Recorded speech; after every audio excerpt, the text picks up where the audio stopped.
Dr. Tim Davis is anxiously watching the actors gather for a drama he hopes will not play out.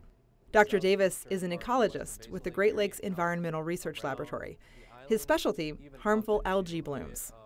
The organism that dominates these blooms in the lake is called microcystis, and it produces the toxin microcystin, which is what caused the Toledo water shutdown last year. This was the scene a year ago on the southern shore of Lake Erie. Over 400,000 people in and around Toledo, Ohio, were left without drinking water for 3 days. The cause? A bloom of toxic algae that covered the surface of the lake in blue-green slime, making the water unusable for drinking, bathing, or swimming in. Algae blooms in Lake Erie are not a new phenomenon. They were a constant problem during the 60s and 70s when the lake was heavily polluted.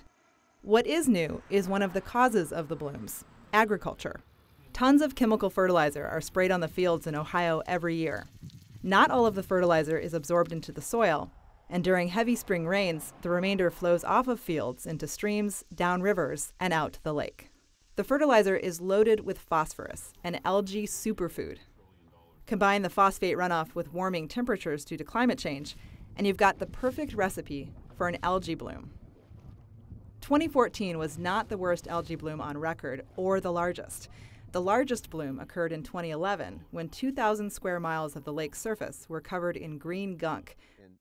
Dr. Jeffrey Reuter has researched Lake Erie for 40 years. The bloom in 2011 really got everybody's attention. That bloom was 2.5 times worse than anything we'd ever seen before. I'd never seen a bloom that when you hit it with a boat, it actually slowed you down. It was that dense. The bloom in 2014 was significant because it happened unusually early. Weather conditions helped wind and waves push the bloom towards shore, where it parked over the intake for Toledo's municipal water supply and pumped more and more toxins into the water.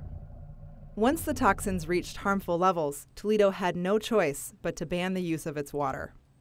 The economic impact of the bloom was swift. Tourism is a multi-billion-dollar industry on the Ohio coast. Empty beaches meant no one buying sunscreen, picnic food, or ice cream from local businesses. Fishing charters ground to a halt. Paul Pachalski is a fishing charter captain on Lake Erie. The water quality influenced my customers' perception of Lake Erie. I had to actually move out of this end of the lake and move to another area that wasn't so deeply impacted by the bloom. And that costs. I mean, you're chasing around after fish that are farther away, harder to catch, and out of their normal patterns. Toledo was not the only community affected by the algae bloom. Algae blooms are a Lake Erie issue, making them an international issue. This is Pelee Island, the largest island in Lake Erie, 22 miles off the Ohio shore on the Canadian side of the lake. It's home to 171 people who depend on tourists for a living. At the end of August 2014, almost a month after the crisis in Toledo, an algae bloom shut down the island's water supply. The inhabitants of Pelee Island and the visitors they depend on were without drinking water for more than a week, twice as long as the residents of Toledo. Imagine if a bloom that large happened this year, near Cleveland. That's what's got Dr. Davis so anxious. As climate change continues to occur, these types of events, these harmful algal blooms, will become larger, more frequent, and potentially more toxic. Heavier than normal rains have caused tons of phosphorus to pour into Lake Erie. Over the summer, a large bloom has formed in the middle of the lake, rivaling the size of the bloom from 2011.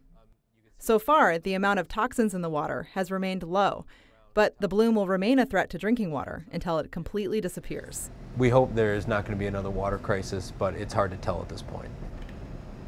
Our job is to make sure that we are informing the public so that we can minimize fear of another Toledo situation. Will the curtain go up on another crisis, or will the communities in and around Lake Erie dodge a bullet? Dr. Davis will be watching.